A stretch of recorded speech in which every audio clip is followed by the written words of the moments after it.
So I just thought maybe for a second you could just tell them what your company does and what type of leads y'all would or wouldn't be interested in, and then also kind of the best practices, procedures for getting them referred. You know, they'll just send you an address and a phone number. Right. That's a little bit difficult. So, well, I'll kind of gather around. Let me just show you how we do it. oh wow, he's got a diagram already. Real simple diagram. We have motivated sellers that have little or no equity in a house, and they have a loan with a mortgage company with a note and deed of trust, right? Mm-hmm. So Chase Bank has the mortgage. The borrower, they have to make payments to Chase every month, and in the event that they don't make payments, then Chase has the right to come in and foreclose on them and take the house back. Well, due to the collapse of the credit market, this borrower, when they become motivated and really try to sell their house, there's not a lot of qualified buyers out there. And so out of 10... We'll diagram this out for your... Yeah. And you just get the audio now. That way you can pay attention. So you've got, out of 10 buyers out there, you've got maybe one that can qualify for traditional financing. So it's a real problem, and that's one of the reasons why the foreclosure rates are so high, is because these consumers, sellers, can't do anything with their properties. So basically what we do is we take these motivated sellers and we batch them up with buyers that cannot qualify for traditional financing. The buyers take title to the house, they own the house, and now they have a note and deed of trust payable to the seller here. And in the event that this buyer doesn't make payments, then the seller can come in and foreclose and take the property back. The big difference is these two parties, the seller and the buyer, don't know each other. So we have a third-party escrow company. They collect the money every month, and then they make the disbursements to the underlying lender, Chase Bank or Wells Fargo or Bank of America, make sure everything's above board, legal, and all payments are going to the appropriate parties. Once these buyers qualify for traditional financing, they need good payment history, they work to get their credit scores up. When they qualify to refinance, that's when the underlying lender, Chase, Bank of America, Wells Fargo, gets paid off, and that's when the borrower's debts or their names released from that debt. So in the meantime, this borrower here, or the seller, they're motivated, they can't sell the house to a traditional buyer. We come in, find a buyer for them, put the transaction together, and make money on the deal. Sure. And as students, when you guys are out there in the field, this is probably 90% of the calls that you get. It is. Well, basically, this is a subject to. It is a subject to, only the buyer is making payments through a third-party escrow company. Okay. So the technical term is wraparound mortgage, and then there's a lot of legislation involved with wraparound mortgages in the state of Texas right now. We're in 100% compliance with those with legislation, and we're doing about 5 to 15 houses a month.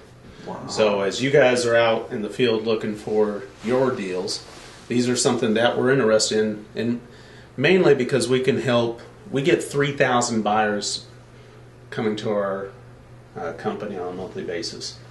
So we get just so many buyers that are looking for looking for financing, and we put these parties together and make that transaction happen. The nice thing about doing something like this, and I've always told you guys I don't do subject twos, right? And I don't just because it's what I preach of being good at what you're good at, right, and not dabbling in so much. And so I've always, when I think there's someone that's a candidate, and you'll know who a candidate is, I'm sure Sean will talk to you more about that. I mean, there's some people that when you even mention it, they're like, But some people, they're like, look, I can't make the payments. I need to get rid of this house. I'm moving to an apartment. I'm not trying to buy right now. And back when Sean first started this, and I was in Home Investors, we actually were referring him a bunch of deals. And then as my volume dropped off, I just got lazy. I mean, for lack of a better term. And he brought it up last week, and I was just like, yeah, I need to start sending them to you. Because they've got, how many salespeople y'all got? I mean, how many people y'all got? Like 15, 20? Yeah, we have 14. I mean, that are actively finding sub-2 buyers, analyzing the potential sub-2 deals, So you're able to outsource it, and I'm sure, I don't know what referral system they work on anymore, but I mean, I'm sure it'll be either case by case or client by client. Well, that house I went to last week would be a perfect candidate for this. The one at Farmers Branch. Flower Mound. Flower Mound. Same yeah. thing to me. Yeah. Yeah, I mean, you know, and okay, So the type of deals that we're looking for are typically properties with little or no equity. Mm-hmm. Okay. Most of the deals that we find, the sellers are current on their payments. So if they get 3, 4, 5 payments behind, that's probably not something we can help them with. Right. Although we have a strategic partner that can potentially help them if they get too far behind. But that's not really what we're looking for. We're looking for the guy that's current on the payments, they're really struggling, or they just want another option, you know, other than the traditional market. So we can typically give them higher price for the home than they could get through selling through a realtor. And the big difference is they have to be willing to leave this Chase mortgage in place until our buyers qualify for refinancing. So that's going to be your biggest hiccup is, are they willing to do that? And most sellers, they need out. Would you call that a mortgage assignment? So mortgage assignment, is that what that is, basically? Yeah, similar to a mortgage assignment, and you'll see some gurus out there, but the way we do it is this is the old hat. It is a wraparound mortgage. Yeah. It is. closed at a title company. All the disclosures are up front. Really, we're out there to help consumers, and like I said, we're making it in compliance with legislation. So when you guys are out in the field, you can simply use your sheets that you use now. We don't need to reinvent the system. And any time you find where they have little or no equity, you can send that over, put your name at the top, who the referral source came from. We'll call the buyers. If we make a deal, we'll pay you up front. So we used to not pay until everybody made money. Until they close, yeah. But now, to get money in you guys' pocket, and it's advantageous for our company because we're doing so many of these that we can pay you once we sign it up. How do you determine what's the percentage? Is it based on whatever the... We're starting you out at a flat fee. So we pay $250 referral fee for just sending us a lead. We close the deal. Not sending a lead. Sending a lead that they get signed up. Right. Yeah. We'll send in the lead. Otherwise, I'd be rich. All we have to be like, hang on, Sean. Yeah, you got 25. Let me look around. No, all we have to do is get it under contract. Whether we find a buyer and it closes, doesn't matter. You guys get paid. Not to get you off track of what you're doing now, if you decide that you're really good at this and want to pursue this even further, then we'll take you out on appointments, and basically you can make a business out of this too. But Tim is absolutely right. Don't become a master or a Jack of all trades. Yeah, jack of all trades, trying to do everything in this industry. Become great at one thing, and then once you become great, then you can expand your horizon a little bit. But be good at what you're doing. I don't want to take you away from what you're doing. I just want to add additional money to your pockets. This is key because, when we're out in the field, like you said, 80% of this stuff, at least for me, is, well, here, I've got this option for you because they can't do a typical... Does age of the house matter? No. Well, I'll sit down and now we've seen the diagram. So, price, let's talk, I'll go through some of the criteria, the questions I have. Price point, what price point are you guys looking for mainly right now? We're looking $70,000 to $500,000. $70,000, $500,000. So you really don't want the jump? Well, I'll tell you what we're looking for. So $70,000 to $500,000 is the price point. The bread and butter for selling our houses and really helping these families is probably $100,000 to $150,000. That's the bread and butter. The houses that we typically do are in good shape. They need very minimum repairs to the property. So if it's a complete rehab, that's probably not something we can help them with. What's minimum rehab, though? What would you say? Paint carpet, and anything more than that. I'll show you the video of a house that Justin and I looked at and that Rustin looked at, because it's a perfect example of a house that, it needs some minor pier and beam adjustment. It needs paint if you're going to retail it, but it's really pretty much move-in ready, specifically for someone that's more of a motivated buyer that is like, man, if you can get me to buy a house, I don't mind changing some wallpaper. Now the wallpaper shouldn't be falling off the walls, preferably. But then the situation dictates, because this guy, he doesn't owe any money on the house. It's an estate. He's not looking to do a wrap. I mean, he's looking for cash and gone. But if you had that same, you were with me last week, that lady in Mesquite Creek Crossing. Yeah. That she's current. Well, no, she just went behind, but the house needs a little bit of foundation work, and it's got those cracks and everything. Yeah. If that house didn't need foundation work, it would be a good candidate. But it probably needs $6,000 in foundation work. And we've done houses that need repair work, and our buyers are willing to go in and do those repairs. It's just a little bit harder. It really just comes down to the numbers. If the seller is behind on payments, if it's just one payment, that's probably something we could do. If it gets to be 3, 4, 5 payments, that's probably something we can't help you guys with. Which is just like the sub-twos that we've already taught you, because it's hard to find a buyer that's going to have enough money to make that arrearage up. Right? Yeah, exactly. All right. And the areas of town that we do it all throughout Dallas-Fort Worth. So all 5 contiguous counties we do business in. And the only areas that we really have not had success is like around the Fair Park area. Yeah, which is a good thing, right? Yeah, so we just don't move properties because we can't find buyers that can qualify. So what's the easiest? What you think they should fax their leads? Yeah, I've got my business cards with me. Okay. You'll fax over the leads. Once we develop a relationship with you, I'll assign you to one particular salesperson, and you will be able to follow up with them whenever you want. They should give you feedback. Yes, no, we were able to do the deal. We weren't able to do the deal. I can't get a hold of the people. Yeah, when I ran my home investor's office, Rick Huff was over there. Yeah. And Rick was my guy. And every week, basically, I would take a stack of leads that either I couldn't do anything with, or it just seemed like it wasn't going to work, and I had too many other hot prospects, and I think you worked for me at that time at the office in Rockwall, and I just faxed them over to Rick or emailed him. And I think the difference, when we would have had better success back then, but I need more cash coming in the door, so we couldn't pay you guys until after we made our money. So I think that's the big difference is once you get your hand on a check now for the work that you do today, that's a whole lot better than waiting to get paid 30, 60, 90, 120 days down the road. And if you think, if you're able to convert 1 or 2 a month, even if you're, at least offsets the cost of your monthly marketing. Yeah. And True. it's, in this business, if you can lower your cost per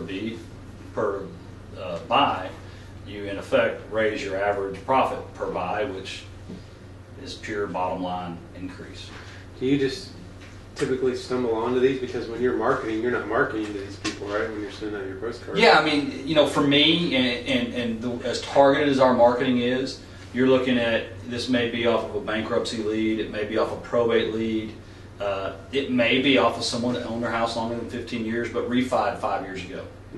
And the lady we talked to last week, she had owned that house for 20-something years, but had paid it off, and then we got in credit card debt and borrowed another $90,000 against it. Yeah, that's right. And it's a $125,000 house. It only needed 5 to 10 work to be really rent ready, but she owed $92. So there's no money, there's no bread in that game for me. But if Shauna and them can come in and say, and now her biggest problem is she's drowning under a 10% interest rate, and which I think should be criminal. But I told her to go the route of, she was supposed to email me for a checklist, and she never did. These type of people, they're going to procrastinate. They'd much rather just be able to sign it over to him and walk away from it than actually do the hard work it would take to get a loan mod. You've gotten some low equity deals. Yeah, I've got a lead for you right now. So yeah. Well, and you can send him that Flower Mound one too. Yeah. How did was it somebody you emailed or mailed for probate? What was no, this was an absentee owner. Oh, okay. But I went to the Colony on Friday and made an offer for the house. But it was in good shape. It just needs paint, carpet. There's nothing else wrong with it. And she said she owed $75. Oh. So your offer was less than what she owed. Yeah. And what are her goals? She wants out of it. She wanted out of it because the the tenant is going to be out the end of this month, so she wants it gone. So her big concern isn't necessarily making money off the property, it's just not having the liability. Right. And being out of the tenants and toilets. Yeah, exactly. So that's a good candidate. Yeah. As long as they're able to think creative. Now, the nice thing is it's absentee owner, so probably doesn't need to sell the house to buy another one. Right. A lot of times absentee owners are a little bit more interested in it than a owner-occupant, because an owner-occupant, a lot of times they need to pay off the mortgage so that they can buy another house. Yeah, that's probably not true so much in today's market. That might have been more true in the past. We're looking for motivated sellers, so if She's definitely if motivated. it's motivated, it doesn't matter what their situation is or how motivated they are. If they want to get out of the house for whatever reason, we can help them regardless of equity. Yeah. Obviously, if they have equity, then you guys will go in and make a cash offer, and they're happy. Right. So this is something where they're probably going to get offered what they owe on the property. Although sometimes we're able to get them a nice price for the house and cash flow, and able to help them solve their situation. So we deal with investors, we deal with homeowners, we deal with absentee homeowners. So I mean, you name it, we pretty much have done it. Yeah. It's just a matter of giving you guys the resources, where to go to. That's great. Get paid. Yeah. Thank you. And I mean, really, that's what we're all here to do. And So if I may ask, sorry to interrupt, Yeah, but go ahead. on this diagram, how many times are you getting paid off of that? how do I make my money? Yeah. Yeah, I make my money from my buyer. Okay. So typically, I don't charge the seller anything. Now there are some closing costs involved because we do close at a title company, so there's some closing costs involved, but we don't charge our seller anything typically. And then the buyers will pay our fee, and we make our money in cash that they pay us today, and if they don't have the full amount of cash that we're asking, we may finance out part of their down payment. So you could have a buyer. Oh, sorry. So do they have a separate down payment, and then like the buyer has a separate down payment, and then they have to pay the closing fees on the side, or is it all? It's all done. It's all done at the title company, the closing table. But the buyer has closing fees as well if they want to take title to the house. Okay, So so what is this? you tell them, hey, you need to come with this much down, and these are going to be your closing costs. That's exactly Okay. right. Yeah. On I mean, your- we just had a closing today, $200,000 house. The buyer had to bring $10,000 to closing, which included their closing costs, their down payment. But they got a $200,000 house, and he's self-employed. And the seller's like, thank you, Lord, Happy as hell. Yeah. to get somebody in that house because it's been vacant for 5 months. Wow. What's the VPFG on this diagram? Victory Peak Financial Group is one of the entities that we do business under. Okay. We're listed with the Better Business Bureau. And so whenever you're talking to prospects that need to sell their home, you can say my strategic partner is listed with the Better Business Bureau. We do all our marketing under the name Happy House Sellers. So they can Google us, they can check us out, on the internet with the Better Business Bureau and see that we're a good company. We've been doing this for 20 years. And until you develop a core competency in it, it's nice to be able to say, and this is what I always look for. I like to be able to say, look, I don't do this, but I know some people that are very reputable. You can check them out. It's a separate company, and I can refer you over there. Now, they can probably help you. So, me personally, y'all saw my blog post last week about Cal Wilkins, who you share an office with. I love Cal to death.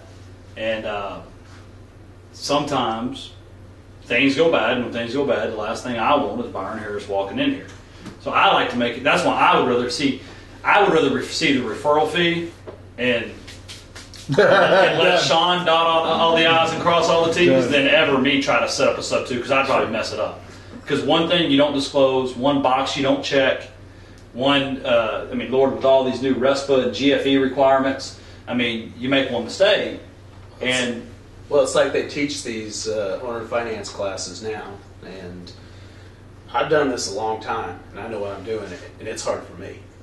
So I can just imagine somebody, coming off a fresh class from one of the gurus out there and screwing it up. And it's very, very easy to screw up if you're not like Tim said, checking every box and dotting every I, crossing every T. Exactly. But there is opportunities to make money if you work really hard at it. Just like in any industry in real estate. I mean, once you know what you're doing, there's opportunities there. And like Sean said, I mean, after you referred a couple, after you've gotten a little bit better at finding and locating houses, if you want to learn more, they have some ways they can take you out and train you, and you can share in a little bit more of the revenue than just a flat fee. Yeah. I like that. I mean, I'm looking, I've done this long enough, I'm tired of real estate. I like what real estate does for me, but I could give a flip about real estate anymore. Yeah, I hear But you. I like the income that it produces. So I like helping people now. So I'd rather, help you guys further your investment goals. If you're working with Tim on wholesale deals, I've done plenty of those over the years too. Obviously, if it turns into a wholesale deal, I'll flip it back to you and you guys run with it. So it's okay to put you on my buyers list. Yeah. Not him, someone else in his office. Oh, okay. Yeah. You send me emails. They're gonna go with that. Well, because you got to realize he's kind of like me, but even more because he's been in it probably 10 years longer than me. So he's on everybody's list, and you change your email out once a year. Yeah, once every couple of years. He changes his email just because. Amazing. It's like, oh, add Sean McQuiston. He's like, no, because unless you call me, I'm not gonna. Yeah, you don't get my cell phone anymore. Only Tim has my cell phone. And I actually just made sure I added it to his contact when he called me. But I mean, really and truly, it's one of those things. I mean, it's not. I don't want you guys, even the guys watching this video, I don't want you to think it's the option. It's just a option. Exactly. You guys need to focus on generating leads, meeting sellers, and trying to solve their problems. Right. And this is just another way that you can competently solve their problems now. You learn it, you may decide to go within Sean's fold, you may decide to learn how to do it on your own. But what I've found is when you learn all the logistical concerns and legal concerns, that it's better to let someone that has all the insurance in place and the preface to where when Byron Harris does show up, he can actually either A, not talk to him, or B, talk to him more intelligently. Instead of saying, oh, well, George and Tim taught me this, and, I mean, was there a due on sale clause? And then you repeat the whole, well, there's no due on sale jail, and then we go from the local Channel 8 to the Nightline. And I don't think any of us want to be on Nightline unless we're being interviewed for our expertise. Right. Y'all got any other questions for Sean about these sub-2s, how to refer them, what type of things they're looking for, what type they're not? So it's $250 a lead, right? $250 a lead for all of Tim's students. The ones that he gets. Yeah. Yeah, for everyone that we. I just clarified. Yeah, thank you. Not for the lead, for everyone that we contract. Right. Is there a way we can email them? 'Cause I don't particularly have a fax yet. I think you said you wanted them faxed. Is there any way we can shoot an the email to or somebody? actually email's probably better. Oh, okay. And I give you all the email address and the fax number now. Send it to Daniel at HappyHouseBuyers.com.